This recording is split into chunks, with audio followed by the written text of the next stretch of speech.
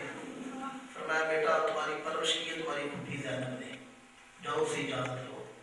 آیا اپنی پھوپھی کی بارگاہ میں، پھوپھی جان اجازت دیں میں بھی میدان کربلا کا شاہ سوار بنوں۔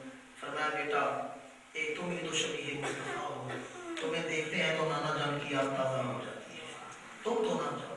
عرض کیا پھوپھی جان میرا چہرہ جن سے ملتا ہے میں انہی کا واسطہ دے کے اجازت مانگتا ہوں۔ جناب زینب نے اجازت دی۔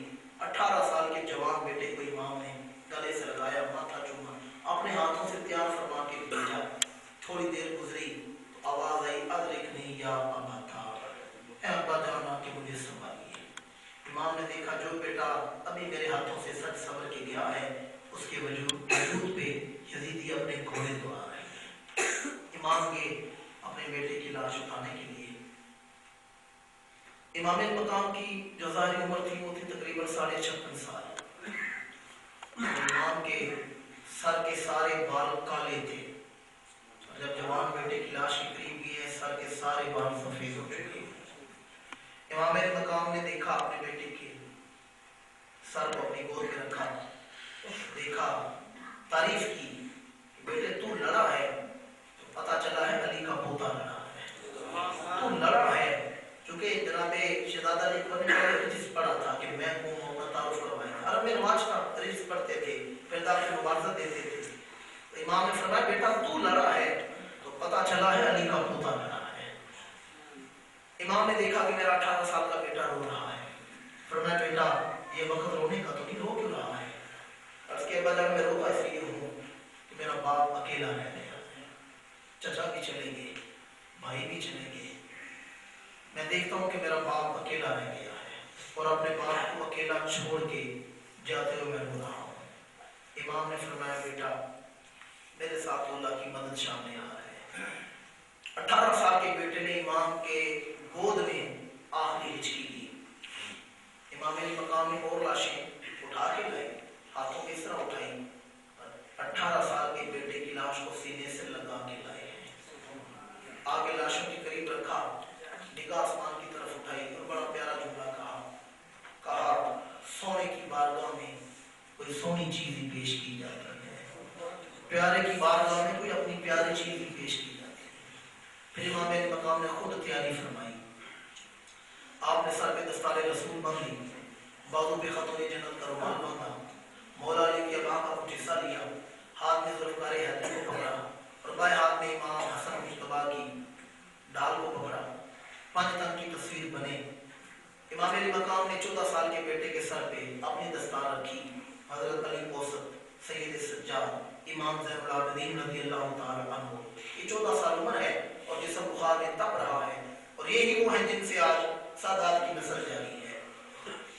امام نے اپنے بیٹے کو سینے سے لگایا، فرمایا بیٹا کربلا میں دستار بندی فرمائی، اور پھر فرمایا بیٹا میرے سینے میں جو رسول اللہ کی امانتیں ہیں وہ میں نے تمہارے سینے میں ڈال دی ہیں، یہ تم نے نانا جان کی امت تک پہنچانی ہے، اور میرا بھی پیغام ہے جو حضور کی امت تک پہنچانا ہے کہ جب تم لوگ ٹھنڈا پانی پینے لگو تو میری سکینہ کی پیاس کو یاد رکھنا، جب اپنے بچوں کو پیار کرنے لگو تو میرے لیے اسبر کی شہادت کو یاد رکھنا۔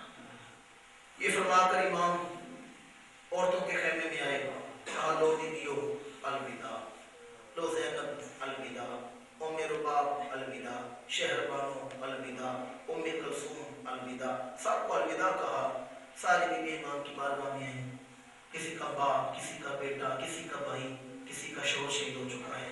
امام نے سیدہ زینب سے فرمایا سنو تم قافلے کی بڑی ہو، جب میری لاش پہ گھوڑے دلائے جا رہے ہوں تو سکینہ کو باہر نہ نکلنے دینا، خبردار کوئی لوہا نہ پڑنا، تم صابروں کی اولاد ہو، صبر سے کام لینا، اور میرے قافلے کی تم بڑی ہو، دیکھنا تمہاری آواز یزیدیوں تک نہ جانے پائے۔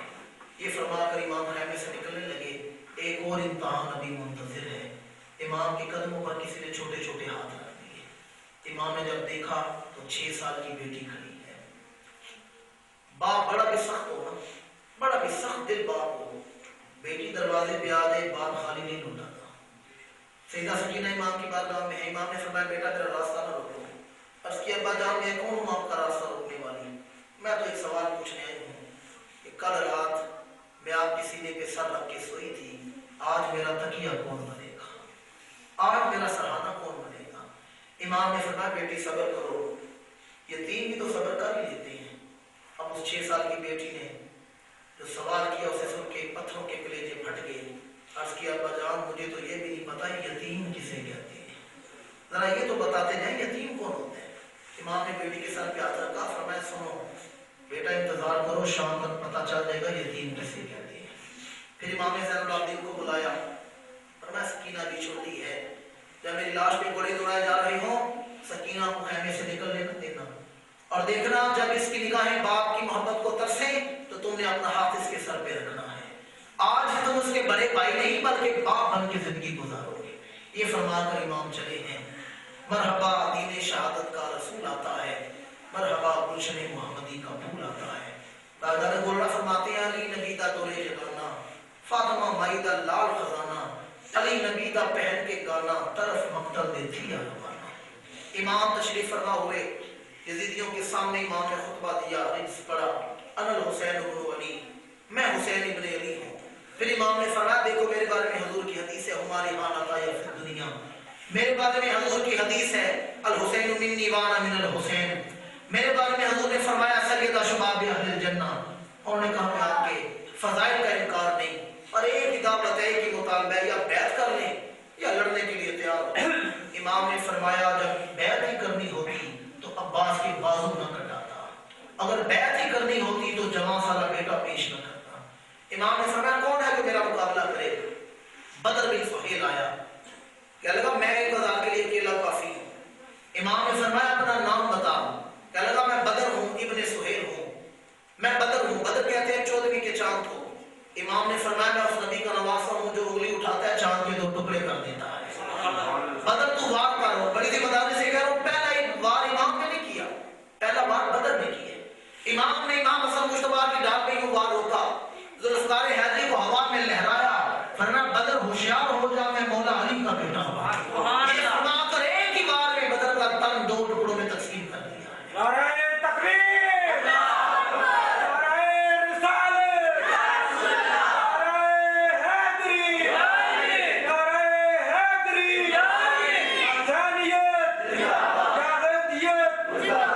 پھر اور سرما سامنے امام نے سب کو واسطے جہنم کیا، شمر پکار اٹھا اکیلے اکیلے نہ جاؤ، یہ حیدر قرار کا بیٹا ہے، یک بارگی حملہ کرو۔ پھر ہزاروں تلواریں اٹھی امام کے مقابلے میں، بعض نے دے لکھا کہ 86 زخم، بعض نے کہا 72 زخم، بعض نے کہا 120 زخم آئے۔ ایک بات ثابت ہے کہ امام کا پورا وجود زخموں سے بھرا پڑا ہے۔ پھر امام کے ماتھے پہ آ کے تیر کھبا، چاروں طرف سے تیر برسائے گئے۔ ایک موقع ایسا بھی آیا کہ امام اتنے نڈال ہو چکے تھے کہ تلوار چلانا ہی چھوڑ دی، بلکہ بازو یوں چھوڑ دی۔ چاروں طرف سے تیر امام کے جسم میں پیوست ہے، ایک تیر یہاں کے ماتھے کی ہڈی میں گھما ہے۔ امام نے نکالا، ماتھے پہ شہادت کا سہرا سج گیا۔ ابو الحنوک ایک بدبخت آگے بڑھا، جہاں سے سینے کی پسلیاں شروع ہوتی ہیں، ہڈیاں شروع ہوتی ہیں، یہاں نیزہ گھمایا، امام کو سواری سے نیچے گرا دیا۔ امام سواری سے نیچے گر رہے تھے تو ایک دعا مانگی، اپنے لیے کچھ نہیں مانگا، نہ اولاد کے لیے کچھ مانگا، بلکہ اس کے یا اللہ اگر میری شہادت تیری بارگاہ میں قبول ہے تو میرے نانا کی گناہگار امت کو بخشش ہے۔ اس وقت بھی ہمارے لیے ہی دعا مانگی ہے۔ اور امام نے مقام سواری سے زمین پر آیا، ریت پر دل تھام کے سنیے گا، کافی دیر تک امام زمین پر نہیں گرے بلکہ تیروں کے سہارے ہی کھڑے رہے۔ وجود پر اتنے تیر کھبے ہوئے تھے کہ تیروں کے سہارے اب امام ہوا میں ہیں۔ پھر امام زمین پر گرے ہیں، لیٹے نہیں، مراقبے میں بیٹھ گئے ہیں۔ جو آثارِ شہادت شروع ہوتے ہیں تو آثارِ زیارت شروع ہو جاتی ہے۔ حضور نے فرمایا شہید کے خون کا قطرہ زمین پہ بعد میں گرتا ہے، شہید اپنے رب کا دیدار پہلے کر لیتا ہے۔ شمر نے کہا کون ہے جو حسین کا سر لے کر آئے؟ سنان بن انس کھڑا ہوا، اس نے کہا میں لے کے آؤں گا۔ آئے امام میرے مقام کے سامنے کھڑا ہوا، کہتے ہیں حسین سر اٹھاؤ، ہاتھ میں خنجر ہے، دیکھو میں کیا کرنے لگا ہوں۔ امام نے سر اٹھا کے ابن انس کی آنکھوں میں آنکھیں ڈال کے دیکھا، وہ تھر تھر کانپنا شروع ہو گیا، تلوار کو خنجر پھینکا ہے، واپس دوڑ پڑا۔ شیش بن ربی آیا، شمر نے کہا کون ہے جو حسین کا سر لے کر آئے؟ جو حسین کا سر لے کر آئے گا اسے ہم موصل کا حکمران بنائیں گے۔ ابن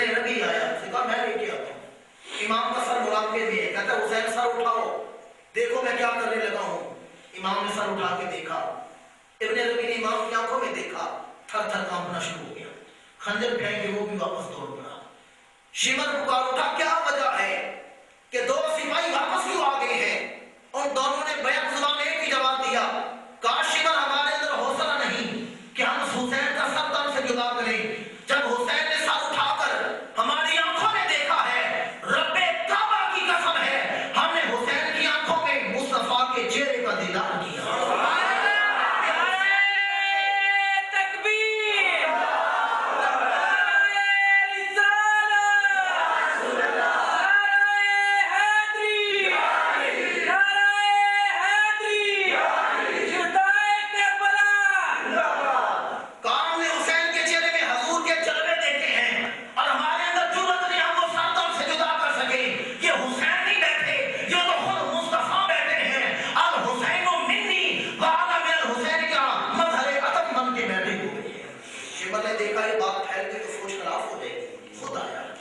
اب یہاں بات کہتے ہیں امام نے مقام ظہر کی نماز ادا کرنے لگے اور بات لکھا امام نماز ظہر ادا کر چکے تھے۔ امام نے چاہا جب میں دنیا سے جاؤں تو میرا سر سجدے میں ہو، سجدہ شکر ادا کرنے کے لیے امام کا سر سجدے میں ہے۔ شمر نے امام کو زمین پہ گرایا، امام نے مقام نے اس کے جسم سے قمیض اٹھا کر دیکھا تو کیا نظر آیا کہ ایک سفید برس بیماری کا نشان ہے۔ فرمایا صدقتا یا رسول اللہ، حضور آپ نے سچ فرمایا تھا۔ حضور نے خواب دیکھا تھا کہ ایک ابرق کتا ہے جو میرے خون سے منہ رنگ رہا ہے۔ اس کے حضور آپ نے سچ دیکھا تھا، یہ واقعی ابرق کتا ہے جو آپ کے خون سے منہ رنگ رہا ہے۔ پھر امام مقام سجدے میں ہے، شمر نے امام مقام کی گردن پہ خنجر رکھا، گردن پر چھری چلانا شروع کی، گردن کی رگیں کٹ رہی ہیں، زبان پڑھ رہی ہے سبحان ربی الاعلی۔ رب کائنات نے فرمایا فرشتوں تم نے بڑے سجدے کیے ہیں، پر کوئی ایسا فرشتہ تو لے کر آؤ جس نے حسین جیسا سجدہ کیا ہو۔ اور شیطان نے سر پہ خاک ڈالی، میں نے ایک آدم کو سجدہ نہیں کیا تھا، یہاں کیسے کیسے سجدے کیے جا رہے ہیں۔ ادھر سر کٹ رہا ہے، ادھر 6 سال کی بیٹی دیکھ رہی ہے ابا جان کا سر کٹ رہا ہے، 14 سال کا بیمار بیٹا دیکھ رہا ہے میرے باپ کا سر کٹ رہا ہے۔ امام مقام کا آج ہم بھی سجدہ کریں تو ماتھے پہ نشان بنتا ہے۔ امام نے سجدہ کیا تو تاریخ کو رقم کر دیا ہے۔ سجدے دونوں نے نہیں کیے، پر اس کا نیا انداز ہے، اس نے وہ سجدہ کیا جس پر خدا کو ناز ہے۔ اور تاجدار گولہ کے پوتے فرماتے ہیں حضرت پیر سید نصیر الدین نصیر شاہ صاحب رحمۃ اللہ تعالی علیہ کہ آخری سجدے میں آیا جب وہ اخلاص مآب، بڑھ کے جبریل نے تھامی میرے آقا کی رکاب، اٹھ گئی بندہ و مولا کے مابین حجاب، لڑ گئی حسن حقیقی سے نگاہ بیتاب، مصطفیٰ جو اٹھے پیکے قضا جو اٹھا، اپنے بندے کی شجاعت پہ خدا جو اٹھا۔ میری ملت کے بادشاہ اور مسلمانوں، یزیدیوں نے بڑا ظلم کیا ہے اور ملا کیا ہے؟ صرف 3.5 سال کی حکومت۔ بعض لوگ کہتے ہیں یزید کو کامیاب ہو گیا تھا، حکومت اسے مل گئی تھی۔ آپ فیصلہ ایک جملہ میں کہہ کے جا رہا ہوں، فیصلہ آپ کے ذہنوں پر چھوڑ رہا ہوں۔ رازوں کے ایک پرڑے میں یزید کی 3.5 سال کی حکومت ڈالیں اور ایک پرڑے میں امت کی 1400 سال کی لعنتیں ڈالیں، پھر مجھے بتائیں یزید کامیاب ہے یا ناکام ہے؟ اقبال نے ایک شعر لکھا، اقبال کہتا ہے کہ قتل حسین اصل میں مرگ یزید ہے، اسلام زندہ ہوتا ہے بس کربلا کے بعد۔ ویسے اسلام کو بڑی زندگی ملی، مجدد پاک سے بھی ملی، خواجہ جویری سے بھی ملی، پر جو زندگی ماں اسلام کو کربلا سے ملی ہے وہ کہیں سے نہیں ملی۔ ان لوگوں نے تو دین کی تجدید کی، احیاء کی ہے، اسلام نے تو شجر اسلام کو اپنے خون سے سینچا، امام نے اپنے خون سے اسلام کے شجر کو سینچا ہے، تو اسلام زندہ ہوتا ہے بس کربلا کے بعد۔ ان لوگوں نے بڑا ظلم کیا، نہ یزید کی وہ، نہ یزید کا وہ ستم رہا، نہ زیاد کی وہ رہی جفا، جو رہا تو نام حسین کا جسے زندہ رکھتی ہے کربلا۔ میں بارے دیگر دعا کو اپنے میزبان دوستوں کے لیے کہ جنہوں نے موسم کی شدت کے باوجود امام مقام کی یاد کو منایا ہے، اللہ تعالیٰ نے 2 جہاں کی سچی عزت عطا